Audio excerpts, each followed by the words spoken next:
Wissam et Raz me psychanalysent et trouvent que, je suis un espèce de queerophobe malhonnête. C'est ce qu'ils ont lu dans mes pensées grâce à la psychanalyse. Plus sérieusement, il y a un petit drama, parce que j'ai réagi à une vidéo de Wissam sur Twitter.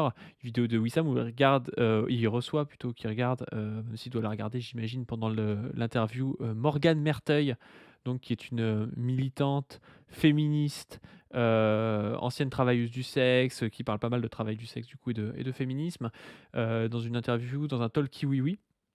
Assez intéressant d'ailleurs, donc je vous invite à aller le regarder, mais j'ai réagi à une partie parce que, Wissam et Morgane Merteuil parlent de psychanalyse en nous expliquant que les marxistes sont plutôt pro-psychanalyse et quand même qu'il y a des gens dans le chat, ah c'est des marxistes un peu rabougris, ils sont pas d'accord avec la psychanalyse. Alors moi j'ai réagi parce que je connais plutôt bien le sujet et étant donné que je suis passionné de psychologie, notamment de psychologie articulée sur le marxisme, ben, je connais bien le sujet. Je pense qu'ils ont plutôt tort, hein. Je pense que la psychanalyse, c'est quelque chose d'assez, hétérodoxe, on va dire, pour les marxistes. Il y a très peu de marxistes qui soutiennent la psychanalyse et il y a toute une école de psychologie marxiste justement, Ah oui. qui s'inscrit en faux avec la psychanalyse et pour proposer d'autres théories, et pour proposer, une théorie qui s'articule sur le matérialisme dialectique et le matérialisme historique. Bref, j'ai dit ça, ce à quoi Wissam a été plutôt désagréable, je trouve. A dit que j'avais soit pas compris, mais soit plutôt que j'étais malhonnête, ce que je trouve quand même bizarre, parce que ça fait longtemps que je le connais. Alors c'est peut-être Twitter qui fait ça, qui, crée de l'antagonisme pour rien, mais je trouve ça pas très cool de sa part. Il fait souvent ça sur Twitter avec des gens, qui, sont peut-être ses adversaires, mais moi je pense pas que je sois, peut-être un adversaire pour lui, mais je pense pas que je sois un ennemi ou quoi que ce soit et dire que je suis malhonnête, c'est peut-être pas très cool. Surtout que lui, a avoué 3 tweets plus tard qu'il voulait bien nous faire débattre avec des gens, mais qu'en fait lui, il connaissait pas le sujet, donc je vois pas trop pourquoi il sait que je suis malhonnête, mais il ne connaît pas le sujet, c'est assez étonnant. Mais bref, j'ai envie de revenir là-dessus. On va faire ça avec position revue, puis il y a aussi, j'ai oublié de vous le dire pour introduire, il y a aussi Raz qui m'est un peu rentré dedans en disant que je rejette la psychanalyse parce que ce serait trop pro-queer en gros et que les théories pro-queer, seraient un problème pour moi ou un truc comme ça. J'ai trouvé ça aussi un petit peu bas et donc j'aimerais bien y revenir. Alors position, comment ça va? Bah, ça va pas mal, ça va pas mal. C'est vrai que tu t'es bien fait rentrer dedans. Tu repris ton qualificatif de marxiste rabougri un peu, non? Ouais, un petit peu, un petit peu. Bah, en Un plus de ça, peu moi hors j'ai Marx essayé de point faire de je vais vous montrer le salut. thread. Je vais vous montrer le thread comme ça je serai pas, celui qui, parle de quelque chose et en fait qui a tort parce que si ça se trouve je suis très désagréable dans ce thread, mais on va faire ça. Alors dans le thread, je partage un extrait de vidéo et je dis: «En vrai, allez voir l'interview, ça vaut le coup, j'apprécie le boulot de Wissam et de Morgan Merteuil. Par contre, j'ai envie de l'ouvrir un peu au sujet de la psychanalyse parce que ça fait des semaines que je vois des gens de gauche en faire l'apologie». Et notamment, je fais référence à Frédéric Lordon et Sandra Lucbert qui ont sorti, un bouquin où ils parlent de faire une psychanalyse matérialiste. Alors, matérialiste, pour eux, parler de Spinoza avec des grandes abstractions spéculatives, c'est être matérialiste, en gros et j'ai trouvé, ça assez catastrophique aussi. Mais bref, là, c'est pas le sujet d'aujourd'hui, mais je vois de plus en plus de gens essayer de réintroduire la psychanalyse et moi, je suis pas forcément quelqu'un qui est, un gogo anti-psychanalyse, qui va dire que la psychanalyse, c'est la mère, de tous les problèmes de la psychologie. C'est pas le cas. Il y a des trucs intéressants et notamment, il y a des questionnements posés par la psychanalyse intéressants. Questionnements auxquels la psychanalyse n'arrive pas forcément à répondre ou il répond parfois par de la spéculation et par des choses qui, je pense, sont problématiques, mais que les psychanalystes ont le mérite de poser, alors que bon nombre de personnes qui s'intéressent à la psychologie humaine ne, posent plus ces questionnements. Par contre, je pense que quand on le fait, il faut le faire de manière, claire, en expliquant ce qu'est la psychanalyse, en faisant pas semblant que le marxisme et la psychanalyse, sont sur les mêmes bases épistémologiques parce que c'est faux et en, ayant un discours, qui est, poussé en disant sur quoi la psychanalyse serait intéressante, sur quoi elle ne l'est pas et juste en disant: «Ah bah oui, intéressez-vous à la psychanalyse parce que c'est bien et que les marxistes aiment bien, quoi». Donc on va, regarder l'extrait avec Chris, justement. Voilà, petite, aparté, mais on va pas pouvoir en parler, mais tu n'es pas une marxiste anti, psychanalyse, hein, parce qu'il y en a pas mal qui sont Ah non, anti-psychanalyse absolument ici. pas. Ici? C'est oui, oui, oui, oui, il y en a ici. Attends, t'as l'extrait, Chris? Non, Ah, je te l'avais pas mis, désolé. mais oui, nos C'était ma problèmes. Attends, c'était je ma peux regarder faute. le stream. Voilà, petite aparté, mais on va pas pouvoir en parler, mais tu n'es pas une marxiste anti-psychanalyse, hein, parce qu'il y en a pas mal qui sont Ah non, anti-psychanalyse absolument ici. pas. Ici? C'est oui, oui, oui, oui, il y en a ici. Voilà, les marxistes à l'ancienne qui rejettent Mais absolument toute la il y psychanalyse. a pas, enfin, le marxisme à l'ancienne est profondément pro-psychanalyse, quoi. Enfin, un courant de la psychanalyse a accompagné les mouvements Mmh. révolutionnaires en Amérique du Sud, en Europe, etc. C'est pas du tout, ça a été toujours. Enfin, c'est une approche qui essaye de penser Voilà, l'émancipation du sujet. voilà, On la est dans psychanalyse est l'émancipation du misogyne. sujet. Donc, Mais ça, les gens, c'est Déjà, je trouve pas que je suis pas forcément d'accord avec le fait que la psychanalyse penserait l'émancipation du sujet, Non, mais je crois pas. ça, pour le coup, c'est assez faux. Alors, je vais l'expliquer dans mon trait, je vous le lirai tout à l'heure, peut-être qu'on va déjà regarder l'extrait, mais pour le coup, les marxistes, en fait, il y a deux positions un peu classiques marxistes. Il y a la position un peu des marxistes mécanistes, un peu stalinien, un peu positiviste, qui vont être très sur les positions de Pavlov, c'est-à-dire une réduction de la psychologie à une espèce de psychophysiologie basée sur les neurones et des conditionnements extérieurs, c'est-à-dire penser que la psychologie s'intéresse à des mécanismes euh, intrinsèques à la biologie humaine, mais que l'homme étant en rapport avec son environnement, il est conditionné par l'environnement. Moi, je pense que c'est assez réducteur comme vision. Donc ça, c'est une vision qui rejette la psychanalyse. Puis il y a une autre vision qui est plus celle dans la veine de Vygotsky, de Politzer en France, je sais pas, de Vallon. Léontiev, de Luria, de Vallon, de Lucien Sèvres, qui n'est pas non Mm. plus une Zazo, René psychanalyse. Zazo. René Zazo, ouais. Après Zazo, c'est plus Ouais, c'est c'est plus plus en lien en avec développement. Piaget, c'est un peu différent. Ouais, Piaget. Mais bref. Et en gros, eux, c'est des gens qui vont se baser sur la 6e thèse sur Feuerbach, et en gros, qui vont dire que il faut pas imaginer que le sujet humain est un sujet d'abord qui va vivre dans un environnement, mais que ça va plus loin que ça, c'est-à-dire qu'il n'y a pas une opposition entre un individu et l'environnement et l'environnement qui conditionnerait l'individu, mais qu'au contraire, que l'individualité est une forme socio-historique qui va s'incarner dans le sujet humain. Mais si vous voulez, presque que la société est première. Et il y a vraiment ça, notamment chez Vygotsky dans Pensée et langage, où il explique que le concept, en fait, il fait un parallèle entre le concept et l'outil, et il montre que le concept, c'est quelque chose, c'est une production socio-historique qui va être incarné par le sujet humain individuel et qui va modifier, qui va le modifier de l'intérieur, si vous voulez, l'humanité va être partagée grâce au concept un petit peu. C'est vraiment la 6e thèse sur Feuerbach, c'est-à-dire que l'essence humaine se trouve dans les rapports sociaux et que les rapports sociaux sont premiers et qu'il y a une réeffectuation individuelle des rapports sociaux, quoi. Et encore une fois, bref, je ne vais pas vous faire un cours là-dessus, mais on n'est pas du tout dans l'approche psychanalytique dans ce cadre-là, quoi. Donc, Oui, parce que c'est assez faux, quoi. Et complètement, et surtout que justement, c'est l'inverse. Ce qui est intéressant, c'est que la psychanalyse apparaît en même temps que justement le marxisme mécaniste que tu convoquais juste un petit peu avant. Pavlov, alors après, il y a Plekhanov, tout ça, enfin, de l'époque. C'est justement de montrer que l'individu, que des processus qui peuvent se transformer socialement, donc c'était Freud, les névroses, etc., partent et sont autonomes à l'individu. Et c'est bien ce que tu as dit, Padu. Justement, c'est que ces processus-là qui sont décrits comme purement individuels, et Freud va dire libidinal, etc., par rapport aux pulsions sexuelles, le marxisme dialectique, lui, va les ramener en disant ces processus-là ne sont pas issus de l'individu, qui serait une espèce d'atome de société, c'est vraiment un effet de la socialisation. Voilà. Et donc, là-dessus, il y a quand même une contradiction absolument importante dans la façon même de penser, la façon dont l'individu existe dans la société, s'il est premier ou s'il est second, quoi. Bah, c'est exactement ça, et c'est là-dedans que tombe la psychanalyse, malheureusement. Mais ça, on est en train de faire Et vraiment un débat d'ailleurs, grossièrement. Mais déjà, je pense que quand on essaie de réhabiliter la psychanalyse, et on peut le faire sur certains points, il y a des points intéressants, notamment si on le reprend dans la science de l'époque, quand Freud il est neurologue, hein.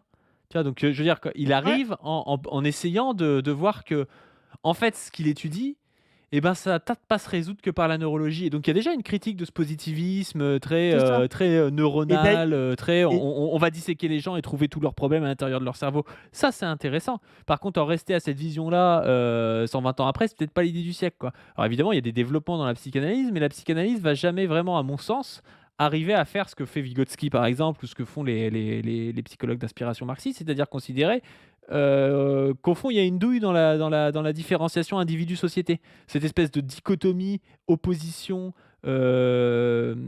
individu-société, est le problème, en fait. Et qu'on va pas la résoudre en disant: «Ah bah non, mais en fait, on va trouver comment ça fonctionne entre les 2, quoi». et surtout et surtout, et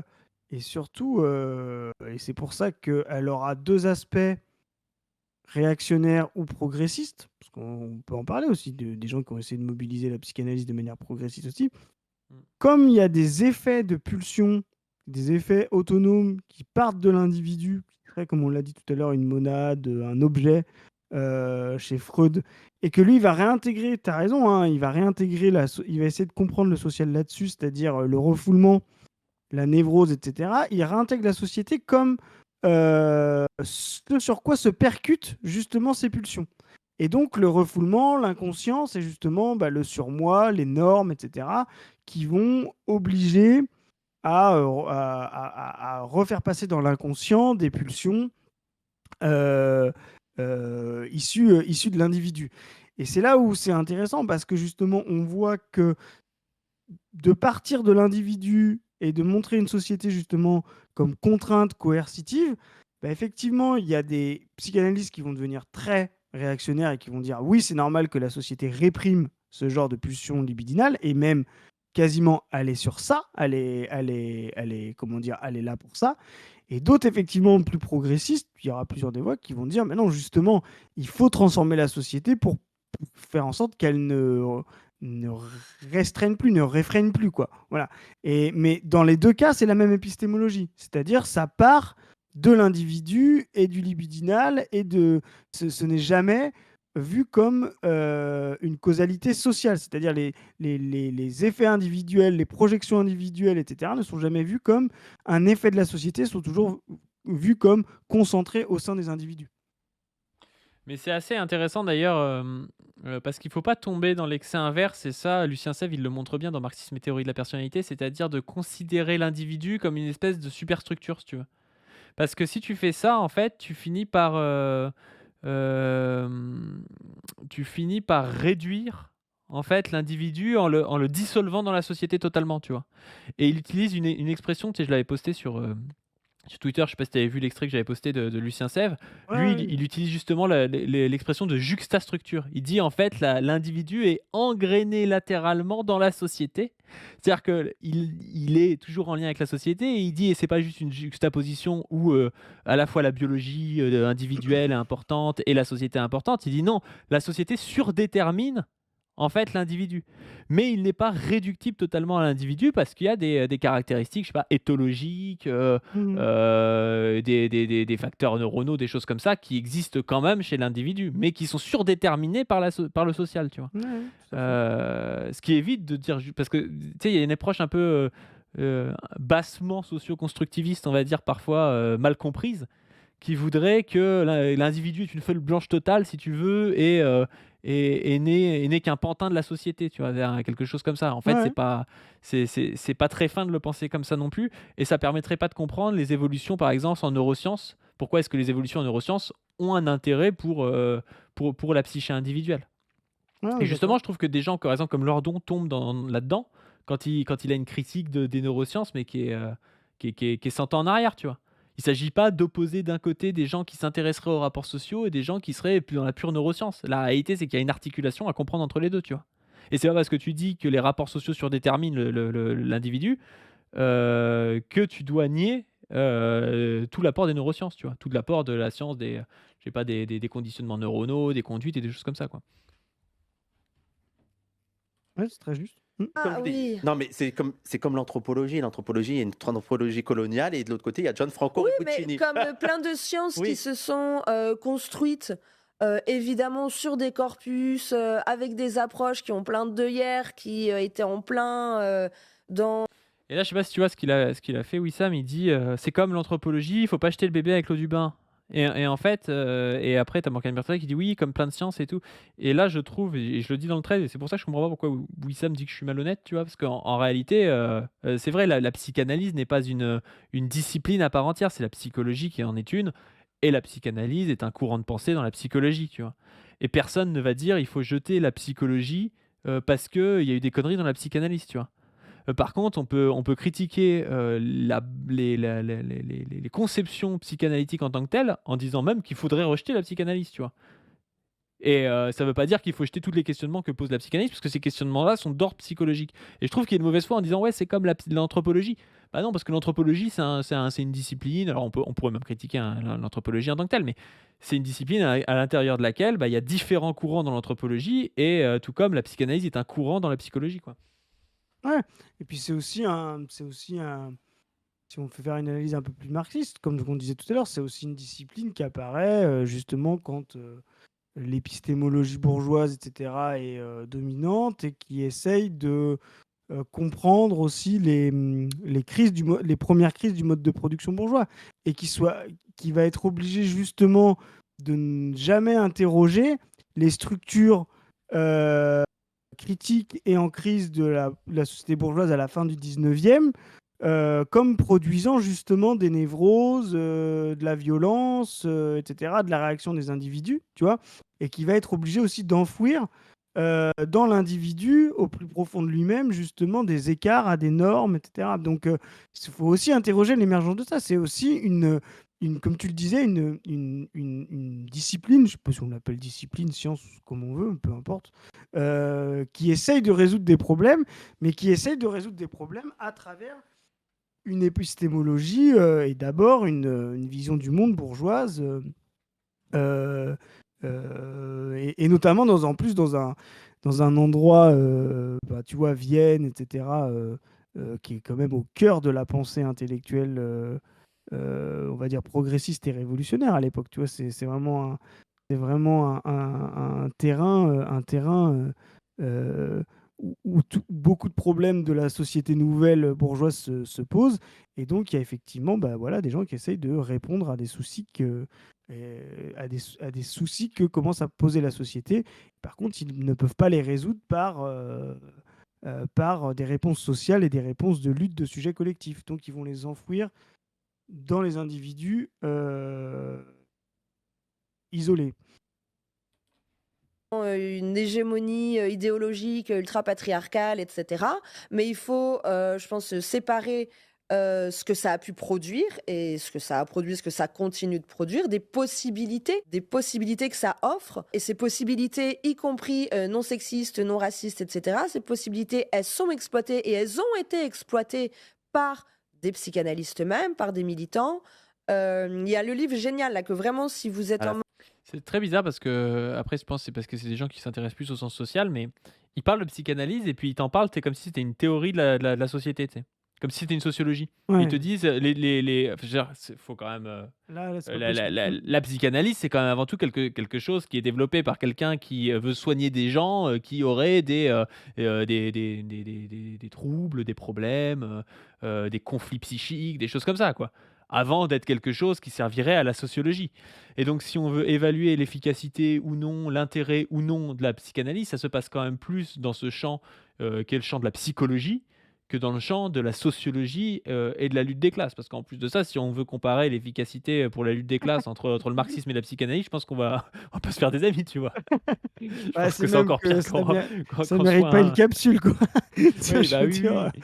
2 Mais après, secondes je pense que c'est suffisent, leur quoi. biais aussi de sciences sociales. Mais en fait, moi, ce qui m'a énervé, c'est que, bah, je vais vous le mettre, hein, c'est que Wissam, il va aller dire que, gna gna gna gna gna, il dit un truc, Vas-y, mais je voilà, il dit Padu est malhonnête ou n'a pas compris, je pense davantage pour la malhonnêteté. Alors moi, je vais vous dire, je pense que Wissem, il y connaît rien en psychanalyse en plus. Donc je trouve ça un peu dommage d'aller m'attaquer là-dessus, alors que de fait, il y connaît pas grand-chose. Ou alors, il aurait pas dit qu'il voulait organiser un débat, mais sans lui, parce que lui, il connaît pas trop, quoi. Sur un sujet qu'il ne maîtrise pas, qui touche quelque chose qui ne l'intéresse pas tant que ça. Je pense que la psychologie, c'est pas quelque chose qui l'intéresse particulièrement. et qui en plus de ça, a été dangereux quand même dans l'histoire, notamment dans l'histoire de la psychologie et a été un outil de stigmatisation de certaines personnes, notamment des mères, hein. On rappelle souvent cette histoire, mais l'histoire hem, de l'influence présumée, et la causalité présumée du soin des mères dans l'autisme des enfants, c'était quand même un truc, qui a été, longuement, hem, utilisé par la psychanalyse, en expliquant qu'en gros les gens qui avaient des enfants avec des troubles du spectre autistique, ce serait la faute des mères ou des choses comme ça, quoi. Donc bref, tu avais pas ton casque à ce moment-là, mais je disais, ouais, je trouve ça dommage Ouais, mais on que en parle. Wissam m'insulte un peu là-dessus, tu vois? En disant que je suis malhonnête, alors que je suis persuadé qu'il ne connaît pas ce sujet, tu vois? Mmh. Ouais, bien sûr. Et moi, je vais pas l'emmerder sur un truc, genre, je sais pas, sur des théories décoloniales que je ne connais pas, tu vois? En disant: «Ah, Wissam, il doit être malhonnête Mmh. parce qu'il connaît pas ça», tu vois? C'est quand même un petit peu bizarre de faire ça, je trouve, de sa part. Non, mais c'était parce que, enfin, moi, enfin, on sort de la psychanalyse là, mais j'ai trouvé qu'il y avait une espèce de défense, effectivement, ouais, de la vidéo là, de l'extrait, en disant, en disant: «Oui, je défends ce que mon interview», quoi, tu vois? Il y a une tech effectivement qui est, pour moi, qui a aucun sens en disant, les marxistes à l'ancienne, je veux dire les marxistes les moins à l'ancienne, enfin, tu les connais du XXe siècle. Il y en a autant il y en a bien plus qui critiquent, et qui sont très dialectiques, qui critiquent la psychanalyse que des gens qui la mobilisent.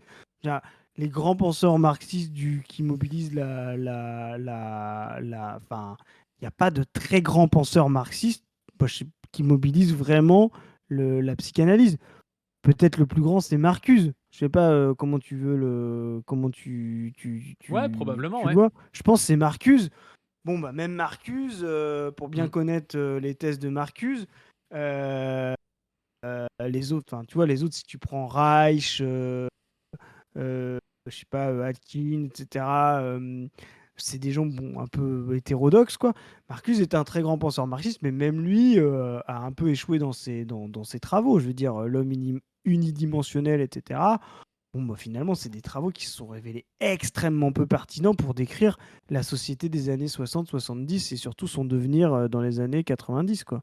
Donc, enfin, enfin, je veux dire, il y a 100 penseurs marxistes bien plus efficients à leur époque que les gens qui ont mobilisé Freud, quoi. Donc, Et en fait, j'ai presque envie de dire que, en général, ces penseurs-là, les penseurs qui se disent marxistes et psychanalystes, souvent, ils sont soit l'un soit l'autre, tu vois? Soit c'est des très bons psychanalystes et les mecs ils sont au PCF et ils sont un peu marxistes vite fait, tu vois? Soit c'est des très grands marxistes et puis ils disent: «Oui, bon la psychanalyse c'est pas mal» ou je sais pas trop quoi, mais en fait ils en font pas trop et c'est pas des très grands théoriciens et c'est assez rare en fait les mecs qui vont articuler les 2. C'est pour ça que je pense que c'est pour ça que je voulais faire ce trait parce que je veux pas que les gens, je voulais inviter les gens en plus à regarder leur émission à Wissam et Morgane Merteuil, mais je voulais pas que les gens le regardent et se disent: «Ah ouais, c'est en fait ce qu'ils disent c'est vrai, sur la psychanalyse», alors que je pense que c'est faux, tu vois? Et donc hmm. je pense que c'était important de rappeler ça et c'est pour ça que moi je vais pas apprécier de me faire traiter de malhonnête alors qu'en fait je pense que je suis honnête sur la question et je pense que c'est une question en plus qui, me passionne et qui le passionne pas, tu vois? La question des rapports entre la psychologie et le marxisme et c'est vraiment une question où moi je lis, pas mal et où je m'intéresse à la question, on va dire, tu vois? Non, mais c'est intéressant. En fait, ce qu'on pourrait aussi voir, c'est aussi comment, justement, pourquoi la psychanalyse a été remobilisée à un moment donné dans le marxisme. Bah, il y a Reich, hein, qui est très connu. Bon, c'est un type qui a été extrêmement réprimé. On peut comprendre effectivement qu'il produise une espèce de psychanalyse marxiste qui essaye de penser justement la répression. C'est quelqu'un qui vit, qui est juif, qui est communiste, qui vit sous le nazisme. Donc on peut comprendre que dans une société assez coincée, c'est-à-dire bah, sous le nazisme, ou alors dans la société des années 60, où la révolution dans les pays occidentaux commence à sembler impossible, réprimée, euh, comment dire, sans déboucher, on peut comprendre effectivement qu'on est des marxistes qui ont essayé de comprendre, qui ont essayé de reprendre la psychanalyse, bah, comme on le disait, de manière progressiste, pour justement interroger les structures de répression sociale. Parce qu'effectivement, dans la psychanalyse, on peut mobiliser justement les structures de répression, le surmoi, le refoulement, etc., comme un effet de la société sur l'individu, et donc un effet d'empêchement. Et ça, c'est intéressant. Mais en fait, ce qu'on se rend compte quand on analyse ça, et Marcuse, moi, c'est celui que je connais le plus, voilà, dans le freudo-marxisme, mais voilà, on se rend compte quand même que ça n'a pas permis au sujet collectif, parce que du coup, ça échappe complètement à la psychanalyse. Ça n'a pas du tout permis ce genre de théorie, comme tu disais tout à l'heure, au sujet collectif de trouver les moyens, les structurations, les organisations et l'analyse concrète de la situation concrète pour sortir de cet empêchement. Voilà, ça a plutôt fourni des théories universitaires assez intéressantes, souvent descriptives, mais rarement, mais rarement des capacités de mobilisation de la classe auto-organisée, quoi. Ouais, ouais, ouais. Et puis, de manière générale, je trouve qu'il y a eu souvent, à partir des années 60, 70, une surenchère, tu sais, chez les psychanalystes, justement, qui les ont enfermés dans de la pure théorie. C'est notamment Lacan, c'est l'archétype de ça, qui les a coupés aussi, je trouve, d'une base, d'une effervescence qu'il y avait au début de la psychanalyse, tu vois, où tout le monde était psychanalyste, tout le monde s'intéressait à ça. Même Politzer, tu vois, au début, il s'intéresse à la psychanalyse, vraiment. Tu vois, parce que c'est une nouvelle théorie qui permettrait de comprendre le sujet, tu vois, tout ça. Je trouve que, tu sais, les psychanalyses des années 20, 30, 40 sont beaucoup plus agréables et beaucoup plus compréhensibles qu'un Lacan, par exemple, tu vois. Où des fois, tu Moi, je sais suis même pas d'accord. trop si le mec il fait exprès d'être incompréhensible ou pas, tu vois. Et c'est Ouais, exactement ouais, pareil aujourd'hui avec Lordon et Luc Bert, tu vois. Leur livre, il est orienté vers qui, à part leur faire plaisir, tu vois. Genre, ouais. personne va reprendre ça parce que c'est déjà le livre à 100 ans de retard, il est purement spéculatif, basé, tu sais, sur des grandes abstractions, tu vois. Enfin, c'est aberrant, tu vois, comme Hétérotopique, truc. etc. En, Enfin, en plus, c'est très dur à lire. En plus, ça se dit matérialiste, ça ne l'est pas, tu vois. Enfin, genre, c'est vraiment devenu un truc d'universitaire un peu chiant, alors que ça ne devrait pas l'être. Et que justement, je pense qu'il faudrait un retour à des psychanalystes plus proches, à la limite de la clinique, de choses comme ça. C'est pour ça que moi, je citais dans mes discussions sur Twitter un gars comme Serge Lebovici, tu vois, qui hmm. était un grand psychiatre, psychanalyste français des années 80, 90, tu vois, mais déjà quand il fait tu sais, quand il analyse un peu des cas, il est toujours dans la supposition, ce qui est toujours un problème un peu de la psychanalyse quand tu affirmes des trucs, c'est tu dis ah bah ça c'est dû au père, ça c'est dû à la mère. Lui il dit il me semble que ça pourrait être ça, machin. Tu vois, c'est beaucoup plus intelligent je trouve au niveau logique. Et en plus de ça, il est beaucoup plus proche de la clinique, de choses que tu puisses comprendre que des grandes théories qui voudraient te dire l'humain, tu vois, que tu retrouves chez des mecs comme Lacan ou comme Lordon. On prend un raid avec On Il y prend a un raid tout- de Cassandre alors qu'on est en train de clasher Wissam sur la psychanalyse. C'est bon ça. Tout le monde Eh dit affect, ben, on va affect, pouvoir parler des affect, queers. affect. On va pouvoir parler des queers parce que Raz m'a Hmm. clashé sur ma queerophobie. Voilà, je rejette la psychanalyse, Ouais. non pas parce que j'ai un peu étudié le sujet, mais à cause de ma queerophobie. Raz qui dit tout un trait parce que tu as décidé tout seul que marxiste à l'ancienne égale marxiste orthodoxe, alors que tout le monde a compris ce qu'elle voulait dire.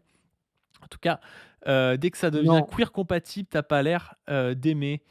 Je sais pas Qu'est-ce que t'en s'il y a penses? Cassandre, il est là dans le live. Je suis pas du tout sûr que tous les queers sont toutes les théories queer. Je pense à Wittig par exemple, pas vraiment la défenseuse de la psychanalyse, quoi. Tu vois, enfin, il y a quand même des gros débats chez les féministes et aussi dans la théorie queer sur Psyché Pop, là, par exemple, dans les années 70-80, sur la psychanalyse, même si on va chercher, je sais pas, chez Firestone, etc.,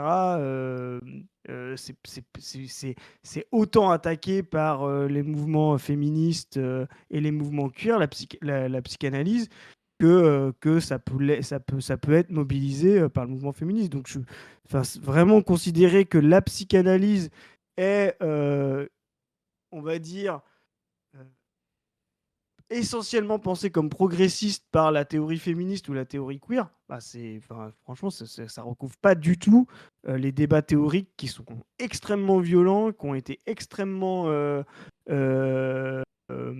comment dire, qui ont été poussés super loin dans les années 70-80. Donc je comprends même pas l'attaque, quoi.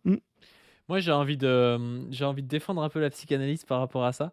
Tu sais, j'avais déjà fait ça avec la biodynamie. Et en fait, je comprends, tu vois, qu'il y a une partie des gens qui trouvent dans la psychanalyse ce Non, qu'ils ne mais trouvent pas, Firestone, juste, Mm. ce qu'ils ne trouvent pas dans une espèce de neuroscience positiviste, tu vois.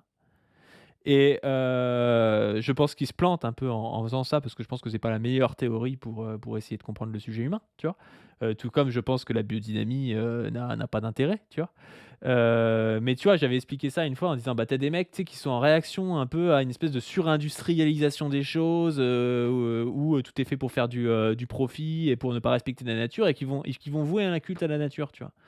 Et je pense qu'il y a cet effet-là de gens qui partent dans la psychanalyse en se disant oui, mais de toute façon, les autres, ils font du positivisme neuroscientifique pourri en faisant fi de tous les rapports sociaux, tu vois. Et justement, le rôle là-dedans, je pense, des penseurs marxistes, notamment en psychologie, c'est de proposer quelque chose qui soit ni en train de nier les neurosciences, ni en train de nier les rapports sociaux, tu vois. Et je pense justement que des théoriciens comme par exemple Vygotsky, tu vois, mais des théoriciens matérialistes dialectiques de la psychologie arrivent à toucher ce point-là, tu vois. Ouais, moi, je suis d'accord. Je suis d'accord, mais justement parce qu'ils ils arrivent à essayer de comprendre, non pas, ils arrivent à sortir de la primauté, soit de la collectivité, soit du pur individu, quoi. Tu vois, ils arrivent à essayer de trouver un é- pas un équilibre, mais tu vois, une dialectique entre les deux. Vygotsky est pas le plus intéressant là-dessus, en fait. Justement, il montre comment l'individu est une émergence des processus sociaux. Et ce qui fait pas que c'est une apparence, en fait. C'est une vraie entité. Mais cette entité-là ne peut pas avoir de sens s'il n'y a pas des processus sociaux avant qu'il la réalise, quoi. Et là-dessus, on est quand même dans une vision épistémologique totalement différente du point de départ de la psychanalyse et même de la pensée bourgeoise, qui malgré tout reste une pensée où l'individu, que ce soit en psychologie, en psychanalyse, en anthropologie, l'individu est toujours premier par rapport aux rapports sociaux. Alors elle peut avoir avoir une vision des rapports sociaux comme absolument nécessaire, parce que justement l'individu est incapable. Tu sais, on peut remonter à toute l'histoire bourgeoise est un loup pour l'homme, etc. Enfin, tu vois, comme une nécessité de, comment dire, de répression. Et là, on va avoir des théories assez conservatrices, etc. Ou alors, effectivement, comme une contrainte qu'il faut effectivement essayer de gérer, abolir, etc. Mais ça reste de toute manière une primauté de l'individu. Ce qui n'est pas du tout, et tu as bien fait de citer la sixième thèse de Marx, ce qui n'est pas du tout la vision marxiste. Justement. La vision marxiste, c'est de considérer que les individus n'apparaissent que à partir de rapports sociaux et de sujets collectifs. Voilà. Mais en fait, quand il réfléchit, et c'est le cas de toutes les sciences dites humaines, un peu, tu vois, même si la psychologie a un statut un peu avec le cul entre deux chaises, mais ça questionne même la catégorie de psychologie en tant que telle, tu vois. Tout comme la catégorie de sociologie, la catégorie d'économie, tu vois, Ouais, est mais critiquée par tu le vois, marxisme. Indépendance en tant que telle n'est pas évidente, tu vois. exactement. Mais tu vois, par exemple, on parlait de Marcus tout à l'heure. Bon, moi, je vais pas le redire. Tu sais bien que mon philosophe préféré, c'est Lucien Goldman. Mais Lucien Goldman était ami avec Marcuse. On a tous nos torts. Euh, hein et était très ami avec Marcuse. Ils se sont beaucoup opposés là-dessus. Et tu vois, à la fin, Goldman essaye de dire, mais le marxisme doit être une psychosociologie. Voilà. On doit faire une analyse psychosociologique. Même lui est obligé de penser ce terme-là parce qu'il considère que, en tant que marxiste, c'est impossible de considérer la psychologie indépendante de la sociologie. Ce qui est fondamentale dans la pensée bourgeoise, de séparer les deux. C'est-à-dire de montrer qu'il y a des effets de structure qui sont presque indépendantes des individus, qui peuvent avoir des effets sur eux, et des effets d'individus, tu vois, la psychanalyse, ça va être ça, qui vont être indépendantes des effets de structure, tu vois, et d'être toujours sur deux plans différents. Ce que va faire le marxisme, effectivement, le marxisme dialectique, c'est de montrer que non, l'un est le reflet de l'autre et l'autre le reflet de l'un. Il y a un truc aussi qui est intéressant, c'est Oui, mais moi je réponds à Cassandre parce que j'ai le droit au chat maintenant. Mais Cassandre qui dit lis son commentaire. Alors. Si tu lis pas son commentaire, personne ne saura bah ce oui, qu'il dit. mais Cassandre il dit, mais il y a quand même un intérêt à penser comment les structures changent notre façon de percevoir et d'agir, donc c'est complémentaire. Oui et non, en fait. Ça peut donner. De Normand, ouais, c'est un peu exactement. En fait, ça dépend comment on le prend. La question du marxisme, ça va être justement de dire, mais la structure n'est elle-même qu'un effet de la coopération d'individus. C'est-à-dire qu'il n'y a pas de reflet simple de la structure dans l'individu et ou inversement de reflet simple de l'individu dans la structure. Donc, le structuralisme, par exemple, tiens, on parlait de psychanalyse. Le structuralisme, par exemple, ça va être la pensée inverse de la psychanalyse. C'est justement cette pensée qui va faire en sorte d'essayer de penser comment les individus eux-mêmes sont le reflet des structures, parce que les structures sont surpuissantes, autonomes, anhistoriques, et comment l'individu, lui, l'exprime ou la subit. Voilà. Et ben ça, c'est peut être intéressant, Cassandre. Moi, je suis d'accord. Enfin, moi, ça m'intéresse pas trop, parce que bon, voilà. Parce que je trouve que c'est unilatéral. Mais en tout cas, ça reste quand même une primauté de l'un sur l'autre, quoi. Ça reste une primauté de la structure sur l'individu. Et à tel point que dans le structuralisme, on ira très très loin, Althusser, Foucault, sur l'abolition du sujet, etc. Pour moi, c'est vraiment une pensée qui revient à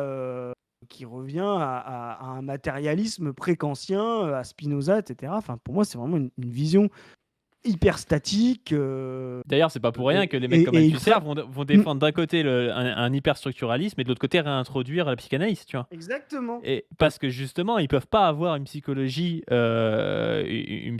qu'aurait un marxisme dialectique, comme auront Lucien Sèvres ou comme auront, je sais pas moi, Henri Vallon ou Louria ou Léontieff ou qui tu veux, tu vois. Mais parce que comme ils ont évincé le sujet et qu'ils te disent bon bah en fait le marxisme n'a rien à voir avec le sujet, bah, le marxisme n'a rien à dire en fait, n'a pas de n'a aucune utilité pour essayer de penser la psychologie.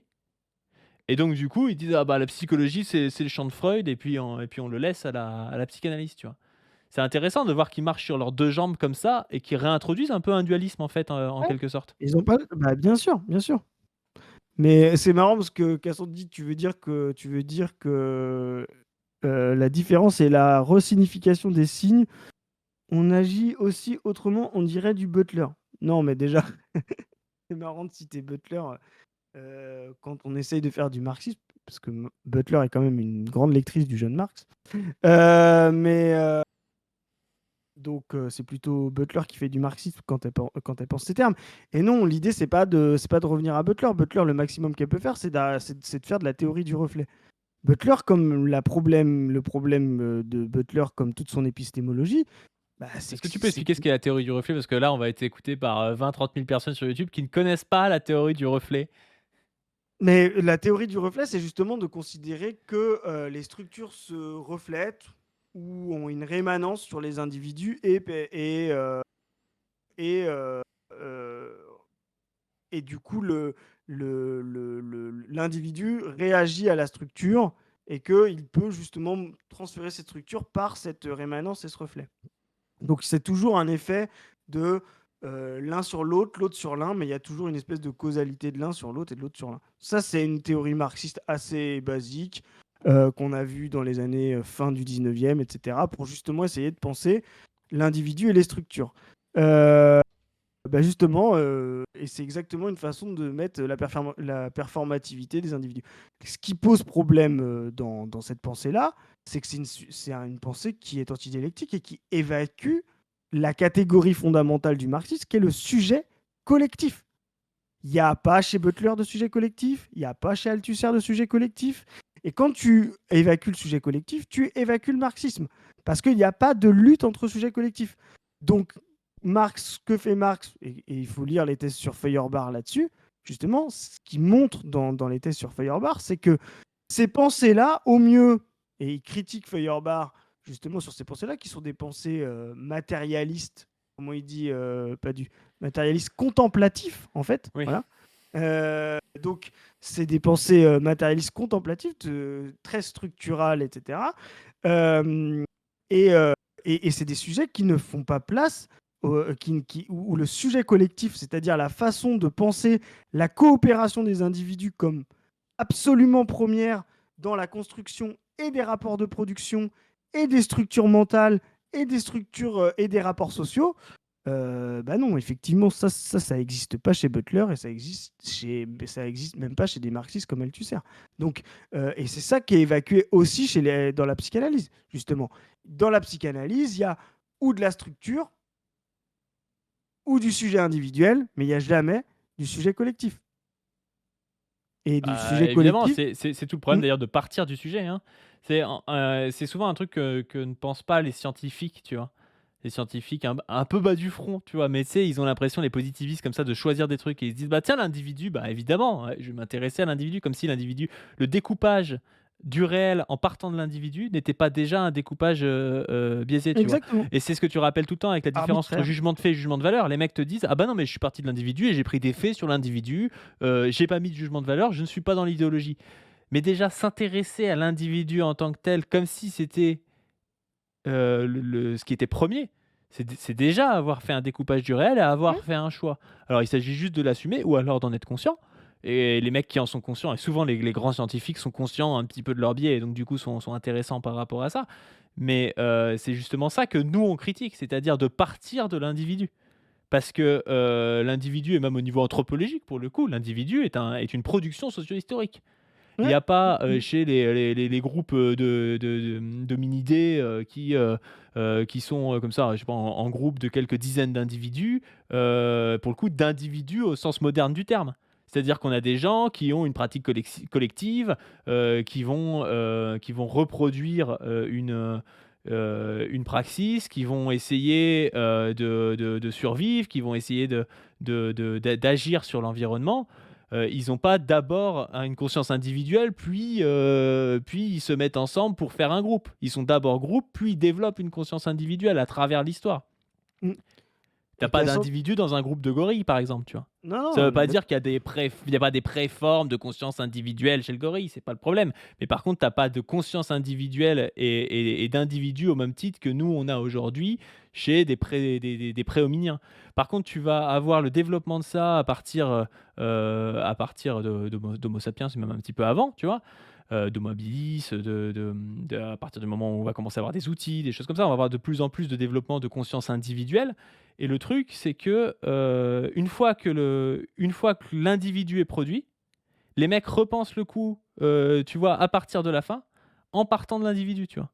Mmh. Et ça, c'est typiquement, Lucien Sèvres, il a une bonne expression pour ça.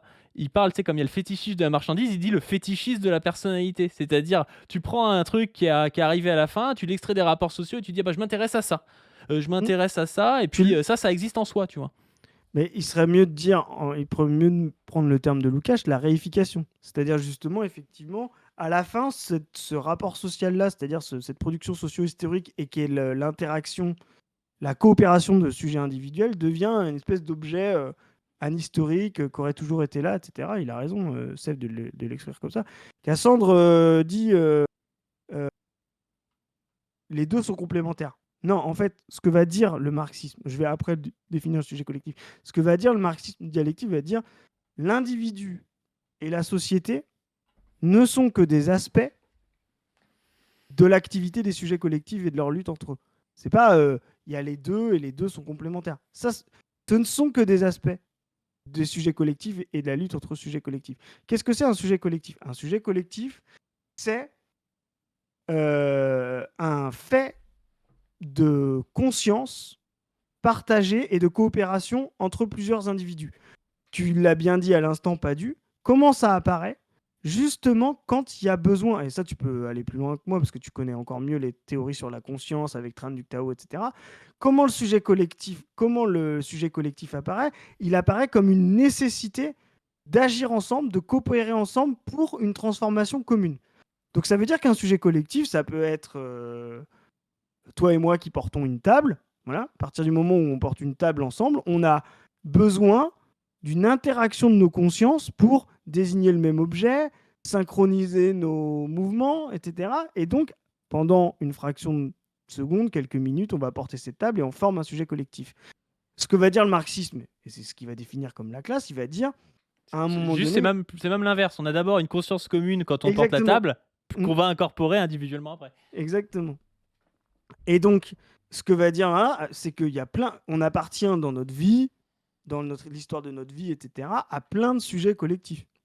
Mais il y a des sujets collectifs privilégiés, ces sujets collectifs qui vont faire l'histoire, qui vont être la classe sociale. Pourquoi? Parce que c'est des sujets, on va dire, qui sont assez permanents, auxquels vous collaborez quasiment chaque minute de votre existence, voilà. Ou alors de manière très importante dans chacune de vos minutes vivantes, voilà. Et qui ont un pouvoir d'action sur la transformation du monde très importante. Et donc, ces sujets collectifs font l'histoire. Et ces sujets collectifs, une fois qu'on a compris la conscience de ces sujets collectifs, le devenir de ces sujets collectifs, le devenir du sujet collectif prolétarien, le devenir du sujet collectif bourgeois, mais on peut imaginer des sujets collectifs qui soient pas simplement fondés sur la classe, ça peut être sur la race, sur le genre, etc. On pense justement des projections et des possibles. Et ces possibles-là vont transformer la société et ça veut dire impacter la structure de la société et impacter nos structures mentales. Et donc, ce qui est premier toujours dans le marxisme dialectique, c'est le sujet collectif, qu'il soit classe, race, nation, etc. On peut les définir de tout un tas de manières.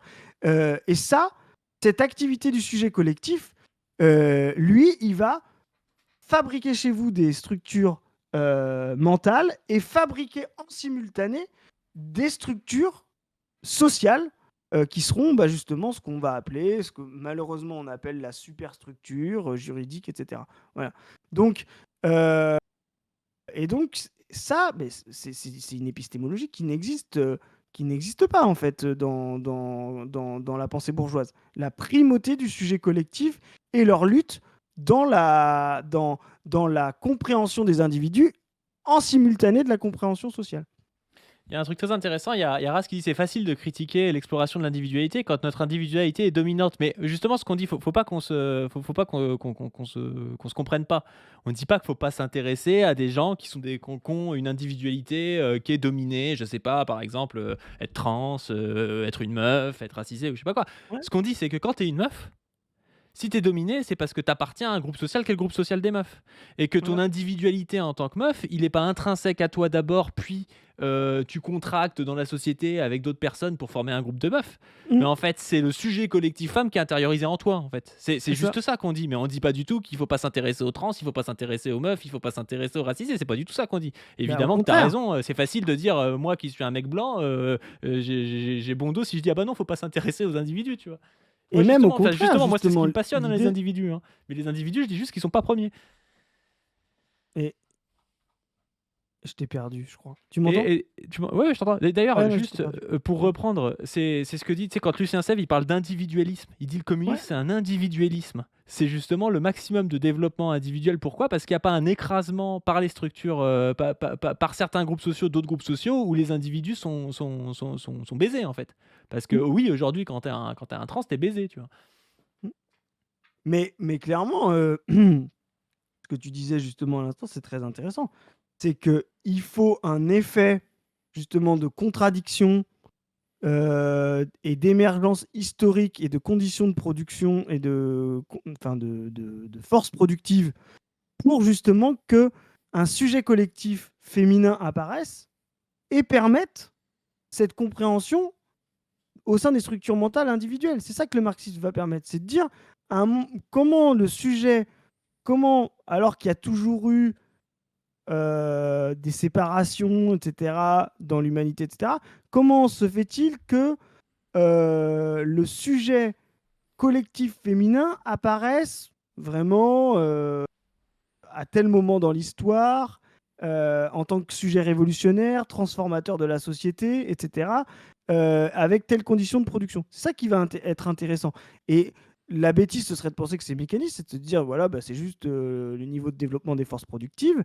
Euh, Ça, ce serait être justement mécaniste, de dire, bah voilà, c'est juste la matière qui fait émerger les sujets. Non, l'idée, c'est de se dire, il se trouve que le sujet collectif féminin révolutionnaire apparaît quand il y a un espace entre le sujet libéral bourgeois et le sujet masculin patriarcal. Quand les deux commencent à se séparer dans la reconfiguration capitaliste, etc., il y a de l'espace pour faire apparaître un nouveau sujet collectif dans la structuration sociale. Et ce sujet collectif va marquer de son emprise, s'incarner dans les individus et les structures mentales individuelles pour pouvoir transformer la société. Et aujourd'hui, effectivement, le sujet collectif féminin est en train de transformer la société. C'est un sujet révolutionnaire. Il y a Ras qui dit bah du coup c'est pas contradictoire avec Butler, mais moi Butler en soi en plus c'est pas quelqu'un que je trouve intéressant, hein. Je préfère Butler à Althusser, hein. Oui. Je suis peut-être dur Ah avec bah, Althusser, moi mais je aussi. préfère Butler Moi à aussi. Althusser, je trouve ça plus intéressant, je trouve ça beaucoup plus novateur. Et moi je suis pas en train de dire que toute personne qui parle de psychanalyse est une merde et ne doit pas parler. Par contre, je réagissais juste à Wissam qui dit à tort que, enfin c'était Morgan Berthay qui le disait, mais il l'a soutenu par rapport à ça, que les marxistes de base étaient psychanalystes, alors que étaient plutôt pro-psychanalyse, alors que pour le coup, comme c'est pas les mêmes épistémologies, bah, si t'es vraiment psychanalyste, bah, t'es pas vraiment marxiste, et puis si t'es vraiment marxiste, t'es pas vraiment psychanalyste. En gros, évidemment, Ouais. t'as 2-3 mecs qui sont un peu les deux, mais de manière générale, c'est comme ça que ça a été pensé dans l'histoire de la psychologie, hein, et je vais pas le Oui. retrouver, mais je pense que c'est... En plus, il suffit pas justement de citer. Je parlais de Firestone tout à l'heure quand on parlait de féministe radical, mais voilà, et Firestone, elle utilise Freud dans la dialectique du sexe, voilà, mais elle le retourne complètement et elle le critique à fond. Donc, c'est pas parce on part de théories psychologiques ou psychanalytiques qui, en plus, à cette époque-là, dans les années 50-60, sont hégémoniques, que ça fait de nous des psychanalystes, justement. C'est de montrer que la critique de la psychanalyse est aussi un moyen de dépasser cette science, quoi. Bon, je coupe ici parce qu'après la discussion en live a continué et on a parlé notamment de position de parole d'honneur d'Ouria Boutelja sur la nation. On a parlé aussi de la théorie des affects. On a parlé de plein de choses. Et il y a Raz et Cassandre qui sont venus débattre avec nous en vocal. Et il y a même après un invité surprise qui est venu. Et du coup, c'était vraiment une soirée d'anthologie sur Twitch. Et on va faire ça dans une autre capsule parce que ce sera plus logique. Là, c'est vraiment la capsule où on a parlé de psychanalyse, de psychologie. Et je voulais ajouter que je suis invité à un Zawa Talk avec PsychoQuack et Dany le 21 février pour parler justement de psychiatrie. Et je pense qu'on reparlera comme ça de psychanalyse. Donc ça va être cool parce qu'on va pouvoir parler d'un sujet que j'aime bien, que j'ai pas énormément développé sur mes chaînes parce que c'était pas le but de mes chaînes au départ et qui vous intéresse. Enfin, j'ai l'impression que vous aimez bien ça.